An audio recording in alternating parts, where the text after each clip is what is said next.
Galatians chapter 6 is where we were. From March 18th is the last time we've had this class. We looked at that first part there. Brethren, if a man is overtaken in a trespass, you who are spiritual, restore such a one in a spirit of gentleness, considering yourself, lest you also be tempted. And we started then talking about bear one another's burdens and so fulfill the law of Christ. And so that's where we are in our discussion there. Then in verse 3, for if anyone thinks himself to be something when he is nothing, he deceives himself. Now it's interesting, I think, that that statement is put in there the way it is. Because it's, in some ways it seems like Paul is just, as thoughts come to mind, he writes them down, and I know that's not the way it probably worked. There's a purpose for why this passage is in there. What is that purpose? Why did he put it right there between verse 2 and verse 4, you think? John? It starts out with verse 2 about bearing each other's burdens. Okay. And I think a lot of times we have the tendency to say, well, I don't need any help. Or I've got this, or well, so-and-so is in such a bad shape and they need me. Well, don't think more highly of yourself. Okay, so it's a matter of whether we're helping people, whether we're receiving help, whatever the case may be, there can be some arrogance in that. Look what I did for you kind of attitude and mindset. And so again, and then backing up to what we know is going on with the church in Galatia with the issue of Jew, Gentile, and all that stuff. When you divide up into camps, sometimes one camp and the other camp get pretty haughty because they think they're right and they're doing it right and the other's not. And so that issue can become something. It's just good to know your place, to keep in your lane, so to speak. And I think all of us are at some point in time struggle with that. Maybe it's something at work where you're doing a particular good job and particularly good job and nobody seems to notice, and that kind of amps your arrogance up about what you're doing. Or maybe it's something here at church that we're doing. It's just easy for that to be the case, and we've got to watch that because we know many times in the book of Proverbs, what does it say about pride? It's bad. That's a generic term we can use for it. Pride is bad because it gets us into trouble, and because it causes us to say and do things that maybe we shouldn't. Flo? Well, when we work with somebody or help somebody, we need to know that we're not exempt. We sin, we fail, get tempted, we're in sin situations at times. Sure, yeah. And when I'm helping somebody, I'm not any better than them because I'm helping them. I'm just doing what God's asked me to do. And so that idea of pride gets in the way, and I think we have to deal with that. Verse 4, but let each one examine his own work, and then he will have rejoicing in himself alone and not in another, for each one shall bear his own load. And so it takes it back to me and to you. It's easy to look out there and I can see all your faults and your problems and things you ought to be doing better. But sometimes I don't see that in myself, do I? Or I refuse to see that in myself. And so that's what he's saying here. You examine your own work. And maybe there's a lesson in there. Quit trying to mind other people's business and mind your own. And take care of what you know you've got to deal with, because all of us have things in our lives that we struggle with. And sometimes we think, well, I'm just better than everybody else because I don't want to acknowledge the struggle I'm having and thinking that maybe other people aren't struggling with that. I saw a hand. Ellen. Yeah, and also I interpret that as, let's say you're doing a good work for somebody. And sometimes you do something that's an error. I'm not saying that it was wrong, but it didn't work out. Yeah. And you tell yourself, well, I'm being discouraged because Satan's telling me in a sense that what you're trying to do isn't working.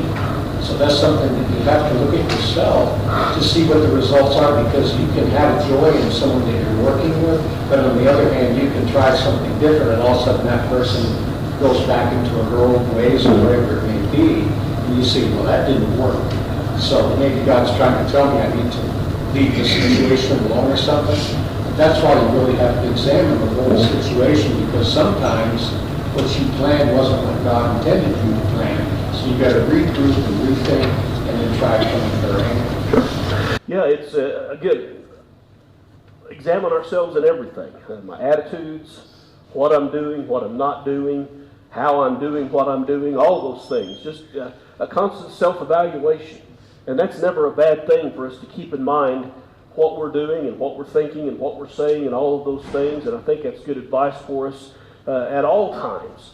And again, it doesn't have to necessarily be a sit-down, deep psychological exercise. Just kind of paying attention to what I'm doing, trying to think critically about it, about, again, what I'm saying, what I'm doing. And a lot of that, I'll speak for me, a lot of times that's good for me to do after I've done something, to go back and look at it and say, okay, Kevin, how did you handle that? Why did you say this? Why did you do that? Because it's sometimes when you look back on it, you think, boy, Kevin, you're kind of a knucklehead in that one. You didn't do so well with it. Or maybe there's something that I did really well, and I can be praised for that or feel good about that because I was able to do something. John? In the military, we call that hot washing. Okay. After you've done your mission or whatever, you can go back and look at what you did and what worked.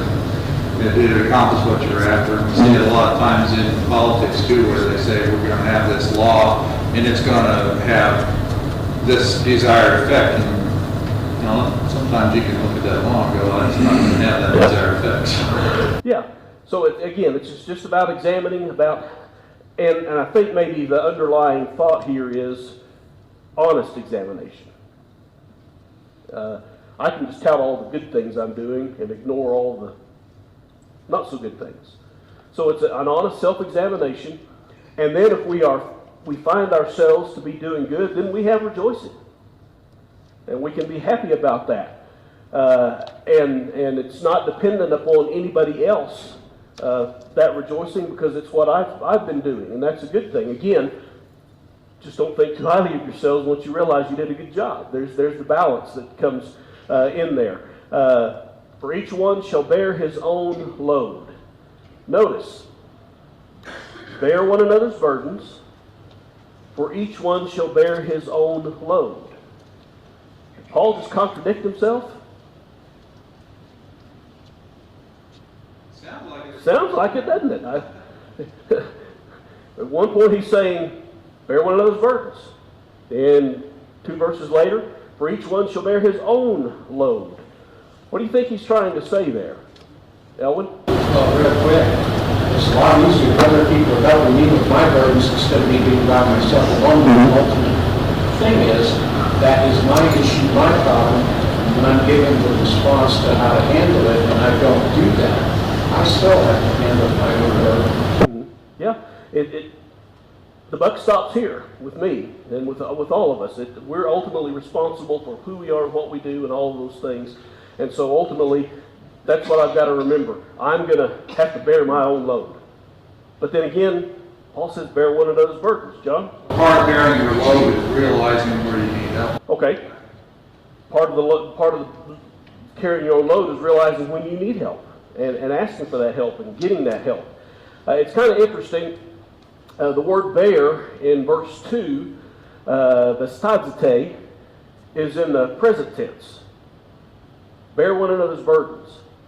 But verse 5, for each one shall bear, and it's the same word, just a different form, because it's a different tense in Greek, is future tense. And so, it seems like bear one another's burdens. That's now. That's now. Ultimately, though, I'm going to bear my load. When I stand before God, what am I going to be judged on? Me. Not Bubba, not Barbara, not anybody else. I'll be judged based. So I'm going to be the one, in that sense, bearing my own load. So I don't think Paul's contradicting himself. He's saying, we say the two sides of the coin. It's bear one another's burdens, yes, but ultimately you're going to bear your own burden. And keep that in mind, which is why he says, examine yourself. Examine your work. Because ultimately, you're going to be the one on the hook for whatever it is you do or don't do. Yeah, and the other thing too is, we're all busy. We all have our things to do with our families and this, that, and the other. Sometimes when we start working with somebody, we realize that we're stepping into something deeper than we wanted to. And we have to be careful with that, because we have to find a way. We just can't say, well, I'm walking away from this because this is too much for me. that's when you need to start talking to brothers and sisters and the other person and let them know that, hey, this is really extending me out. I'm not trying to not deal with you or this and that, and I've talked with, and this is our solution. Because, we all get there sometimes where, remember back in college, you burn yourself out evangelizing and trying to help people, and it really, really hurts people's walk with Jesus. So again, bear each other's burdens. And Paul is interjecting that again, keeping in mind that the church is in conflict there. Help each other. Work with each other. Because if you're helping someone, it's kind of hard to look at them as the enemy. It makes you more aware of their circumstances and what their needs are, and you have a more caring attitude about that when you're helping each other. And so that's perhaps part of what he's saying here. So bear each other's burdens. And I think we at Pikes Peak do that pretty well here. Not saying we're perfect, or not saying we've got it all figured out or always do it right, but I think that's a good thing to say about this congregation without being arrogant and proud about it. But sometimes, and this is where the rub comes in, sometimes I don't want to ask for help. Are you that way ever? Yeah. I don't want to ask for help. Why not? Why not when you know exactly what this verse says? Why is it we have trouble asking for help? Aside from being proud about something. Working together with other people adds challenges to the mix. And sometimes, you look down the road and go, well, this is going to happen, that's going to happen. I'll just do it myself. Yeah, you bring other people in and you bring other people in. It's not just you anymore. And it may be that whatever it is they're doing doesn't quite align with how you want it done. And so it's just easier to do it yourself sometimes, even though you need the help. That's it. Feel ashamed? Okay. Yeah, ashamed. I don't want you to know I'm having struggles with this. Why? Pride. Because I don't want people to know, for one thing. If I keep it secret, then y'all are going to know what I'm struggling with. But the bad thing about that is, for each one shall bear his own load, God knows. And he will deal with that if I don't in my life. Cindy? My mom has a real hard time asking some people for help. Mm-hmm. I think it's the loss of her independence. Okay. Sure. It's loss of independence. I'm opening myself for somebody to do something for me. And we don't really like to do that simply because it makes us more vulnerable, doesn't it? It makes us more open to people. Julie? It's a combination to me of sometimes some people do all the things that are individual, but mostly it's one of those, you've had a past, and you asked somebody for help, and then they didn't help. Yes. Or when they helped, it was the type of help that you really didn't need. Mm-hmm. It just made things worse, so the thing is, you never hesitant to ask. Sure. Yeah, Julie makes a good point that sometimes you've asked for help in the past and the help you got wasn't what you needed or wanted, or it was something wrong, and so you're hesitant to do it because you don't want to have to go through that disappointment and frustration again. Janelle, do you have a comment? Well, you kind of covered it a little bit, but we don't want people to maybe know our inadequacies, or sometimes we're in a predicament because we've made a bad decision, and it just, we are not wanting that to be well known. Yeah. And so, again, I think, as Marcia said, all basically comes back to this idea of pride that we've been talking about. That's kind of the root of the whole issue and what we're dealing with, and we have to be careful with that. It also is incumbent upon us that if I'm asked for help, that I do what? Help. Now, there you go. Not be judgmental about it. Boy, did you hear what Bubba is doing? I'm just picking on him because he's right here. But, if you're going to help, if you're going to be involved in that, you've got to have the ability to keep confidences, be trustworthy, not be a gossip in those circumstances, and not to share that with somebody unless that individual says it's okay. And sometimes that's hard, because you have a good story you want to tell, and you just can't tell it because it's not your place to tell. Flo? Well, in verse 5, even though we understand each other's burdens, know each other's burdens, and we're instructed, that verse 5 is also saying that at the end of the day, the relationship with God is personal. You and God. And at the end of the day, that's what it's called. All against the world. Right. At the end of the day, it's between us and God. Ultimately, what's going to happen in that. I lost my train of thought. I was going somewhere with that thought, and it just left me. It'll come back, or won't. So each one shall bear his own load. So we've got to be trustworthy. We've got to be. Here it came back. There it is. Yeah. Sometimes I'm asked to help, and I don't know how. You ever been in that situation? What do you do? Don't tell anybody, then they'll know that you're inadequate. Yeah, there you go. Don't tell anybody. Just bluff your way through. Fake it till you make it. No, that's not how it works. Be willing to say, I don't have a clue what to do for you. Let's find somebody who can, maybe. Don't just give up on them and say, well, be warned and filled and take care of things. Help them find the help they need. Again, maybe it's something that we would call a psychological issue. And I'm not a psychologist. I mean, I took a couple of counseling classes going through college, but that's been a year or two ago. And I wasn't very well trained then, and certainly probably lost all of that. So the ability to handle maybe a psychological issue, something I can't do. And I'm likely to make a mistake in trying because I just don't know what I'm talking about. And so that's the tip. Talk to that individual, say, can we get you some help from somebody who knows how to deal with that? Julie? This week, me and my friend had a little bit of a study. We were saying that you have to know what talents you actually have. Some people don't have that talent. Let's say, for instance, somebody says, hey, you help with this person awesome. The help comes in them. Well, I'm not a comforter, in that respect. I'm not really good at that.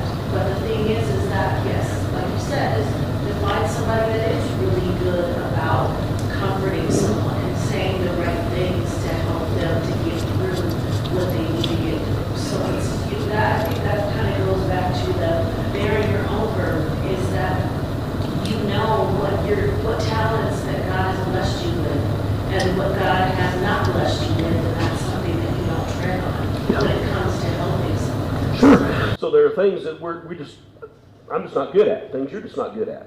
Things you just don't do well. And so recognizing those things and being willing to be careful when I'm asked to be in a situation where that gift that I don't have might be called into question. Maybe I need to find somebody else who can help with that circumstance and deal with that. So it's a big issue, it's a big thing, but Paul is simply saying there's a mindset of being willing to help, and there's a mindset of making sure you take care of yourself. Both of those are what's at the very bottom of these two things that we're talking about. Any other thoughts, comments? Ray? One thing that I can say is growing up, we were never taught how to ask for help. We were always taught that whatever goes on, you figure it out yourself. So that's always been a huge struggle, and I see that in a lot of other people too, and not knowing how to ask, because it's how we were taught. Yeah, that's how we were raised. Pull yourself up by your own bootstraps and all that kind of thing. And there's good to that idea. I mean, I'm not saying that that's wrong. We ought to be self-sufficient and try to be self-sufficient. But there are times when we do need help and we have trouble asking for it because, again, as Ray said, that's kind of the way we've been raised, and it's hard for us to do that. Robin, you had a comment. Sometimes, it's hard to ask for help because you don't want to be a burden. And your problem is a burden to you, so you know it's going to be a burden to others. And also, you know, the fretting on how to help you. You just don't want to be a burden. Yeah, I just don't want to trouble people, so I'll just deal with it myself or won't deal with it at all. It's sometimes the attitude. So again, it all comes down to me. And if I have an opportunity to help and I'm able to help, I need to. I have an opportunity to help and I can't help, I help find somebody who can, whatever that circumstance is. You know, if you were to come to me and say, Kevin, my car is doing this and won't run right. Can you help me with that? Yeah, if you want it worse than it is right now, you let me look at it. But I tell you what, I'll call Charlie, I'll call Elwin, and get them because they know their business about cars. So recognizing that I probably can't help you with that, but I know somebody who can.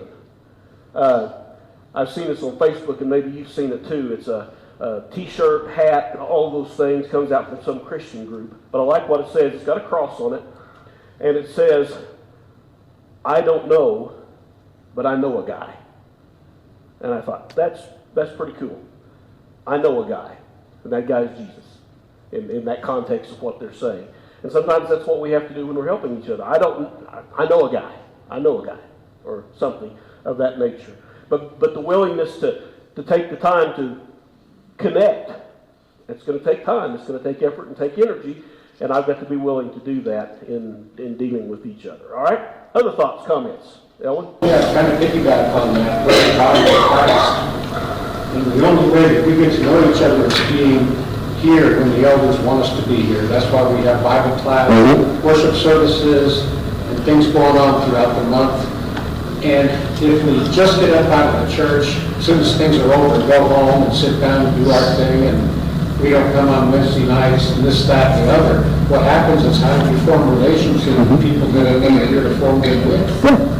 Absolutely. It takes time to build those relationships, and I think it takes time to build a relationship enough to where you trust each other, so that if I do have a need, I feel comfortable asking you for that need. And because if you don't know me very well and I don't know you very well, we're not likely to do that. It, again, as Ellen said, boils down to those relationships that are there. And speaking of relationship, let him who is taught the word share in all good things with him who teaches. Now, what does that sound like just off the top of your head, what he's saying there? Okay, I like that. Ultimately, it sounds like you ought to pay your preacher, doesn't it? This is what he's trying to say there. I'm not sure that's exactly what it means. That's probably involved in that. But let him who has taught the word share in all good things with him who teaches. That doesn't necessarily have to be a financial thing, does it?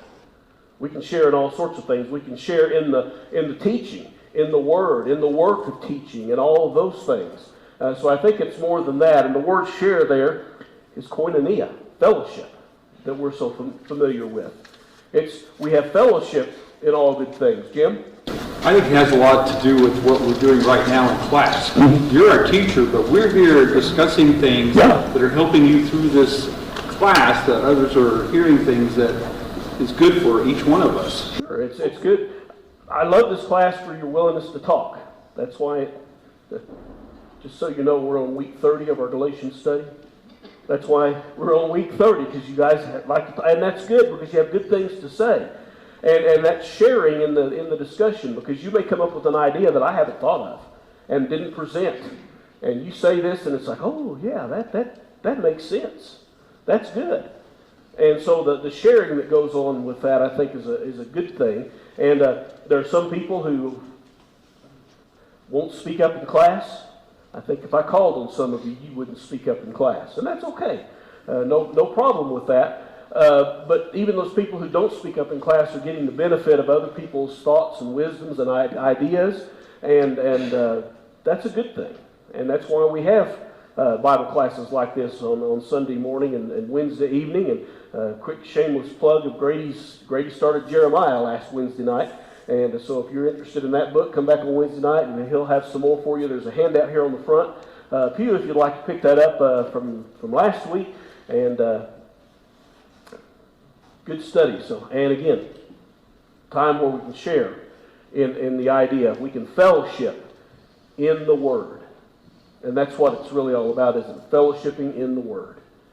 And learning from each other. And again, we teaching and admonishing one another in psalms, hymns, spiritual songs, and all of those things. It's important. And it builds us up, and it deepens and strengthens our faith when we participate in something like this. Again, even if you don't say anything, you still get the benefit of what's going on in the class. So let him who's taught the Word, sharing all good things with him who teaches. Could Paul be saying that they could pay him for that? And I could say, well, probably not Paul, because Paul was adamant about not taking any salary. What did he do for a living? He was a tent maker. And so he brought in his own income. He did receive help when he was in Rome. He mentioned the help that he received from other congregations, so he would receive help. But he didn't demand it, didn't expect it. It wasn't something that he said, I'm coming to Athens, you guys better pay me when I get there before I start preaching. He didn't do things like that. And so this has something to do perhaps with salary, with money, but that's only a part of it in a larger context. And I don't think you can go to this passage and say, well, that's the proof text for paying preachers. Just my opinion in that regard. Julie? Well, I think about it in the respect that we're all teachers. So the thing is that we're always learning. Mm-hmm. So the thing is that the more I'm here, us individually studying our scriptures and then fellowshipping with one another, whether it be on the phone throughout the week, whether it be through texts, emails, that type of thing, but we're learning from each other. So that therefore, when we go out into the world and we evangelize, what we were talking about on Wednesday nights when I was here, is, that helps us, because the thing is now we know and we can teach somebody else what we've learned. So in the interim, that's what our calling is to go out into all the world and preach the gospel. We're teaching people, the right things, the word. So the thing is that is part of it too, I think. Absolutely. We're all teachers, all meant to be teachers. And I remember one time in graduate school, I was assigned to write a paper about the Exodus and the roots of the Exodus. There's a big brouhaha about the way they took and all of that. And part of that is those who don't believe in any miraculous action on the part of God, trying to figure out how it could have happened without any miracles. And anyway, my assignment was to talk about all of those and reach a conclusion about what I thought was the correct interpretation of that. And went in to talk to my professor about something, and I don't know how we got off on the topic, but I said, I just don't know that I understand it. And he said, what are all the other guys in class doing? And I named off papers that they're having to write about different topics or whatever. He said, who knows as much about this in our class as you do now after you studied it? I thought, well, you're the professor, obviously, but he said, that means you studied it, you know something about it, you can say something about it. And that's what it's all about. It's not about innate ability or talent necessarily. We're all to be teachers. And we all should be able to speak about why we became a Christian. Because that's what we're hoping to get somebody else to do. And if I can't explain why I became a Christian, then I better back up and do some soul searching in that context. John, you had a comment. My Bible has a note on this verse, and it takes you to 4 scripture. All 4 scripture have to do with paying or material sense, a preacher or someone who teaches. Yeah, and again, I think that's involved in that. A laborer is worthy of his hire. Don't muzzle the ox. All those passages. So I think that can be part of it. But my personal opinion is it's bigger than just the paycheck. It's more than that. Dave? Well, the word, the concept of deceiving ourselves is mentioned twice here. Verse 3, and then immediately following verse 6. Kind of making me think that there might be a connection in between the two. Okay. Deceiving ourselves. And all I there may be a different message here than supporting those who work amongst us. It seems like to me that probably the predominant message here is that we don't deceive ourselves. We do support those. We have to honor those and cherish those. You know, one of the scriptures John's talking about is the work of the elders, paying the elders. You know, so, That's not where I was going with my. I understand. And I'm glad you were. But you know, why would Paul put this self-deceit thing on tagging on sin? Yeah, because, again, context. What's the context here? It's not just these individual, again, I don't think Paul is spitting out sound bites. Thinks of this and writes it down. Thinks of this and writes. There's a flow to that. Paul, in his writing, is very eloquent in building his arguments and doing that. And so this is not just, again, sound bites. This is all connected, and we've got to see that connection between taught the word, sharing all good things with him who teaches, and the idea of pride and arrogance in that context. We've got to keep that in mind because it has something to do with all of it. John, you got a comment? Yeah, shoot this down if I'm stretching this a little bit. It hadn't occurred to me. I used to think that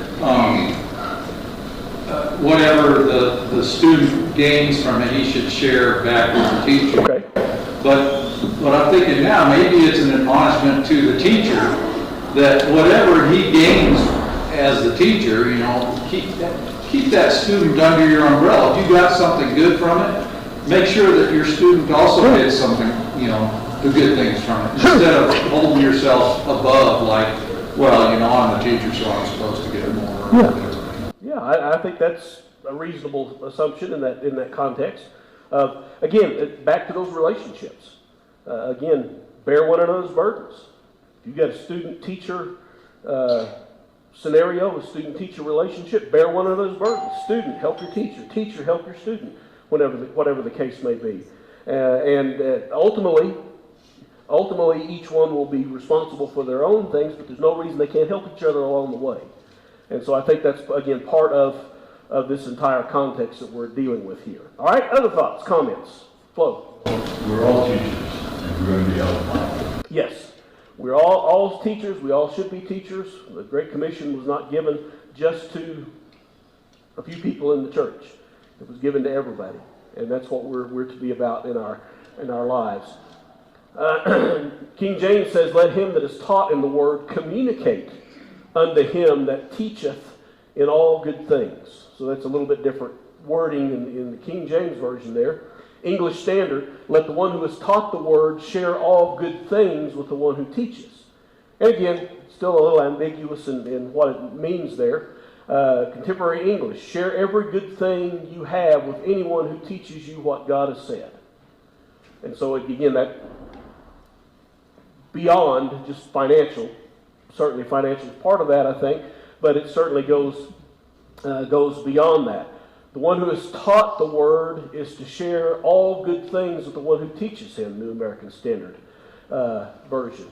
Those who are taught the word of God should provide for their teachers, sharing all good things with them, New Living Translation. And so again, you kind of get the same flavor there. The message. The guy who did the message lived here in Colorado Springs and well known to the religious community here in Colorado Springs. He's since died. But he said, be very sure now, you have been trained to a self-sufficient maturity that you enter into a generous common life with those who have trained you, sharing all good things that you have and experience. So again, kind of a fleshed out way of saying what we've been talking about. It is shall we say, a collaborative effort. It's not the teacher in isolation. It's not the student in isolation. It's the student and the teacher working together. And the student shares with the teacher things, and the teacher shares with the student things. And all of those things work together to increase the education level, or whatever the case may be, of those individuals. And so again, back to the word share, it's fellowship is the word. Koinonia, fellowship. And that includes a whole lot more than just the paycheck that goes along with that. All right? Well, we're about out of time. The bell's going to ring, so why don't we quit there? Lord willing, we'll pick up there and talk a little bit more about fellowship and all of that before we move on to further in the text. And we'll do that starting next week. Thank you.